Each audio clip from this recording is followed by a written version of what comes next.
How to turn on or turn off Vibrate when handle is touched for the edge panels on the Samsung Galaxy S24 series.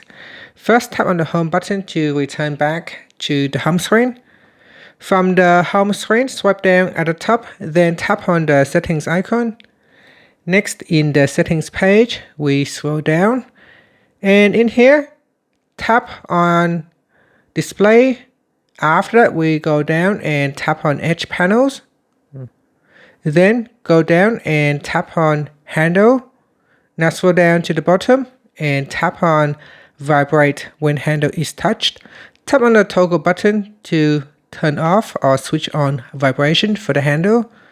Here, when you touch on the handle to open the edge panels, you can feel the vibration. It is very gentle. It is a gentle vibration and very, you can barely notice the vibration, but it is there nonetheless. So if you want to switch it off, you can go into settings, and in here we can switch it off. When you turn it off, you will not feel any vibration at all. And that's it. That is how you can turn it on or off. Thank you for watching this video. Please like and subscribe to my channel for more videos.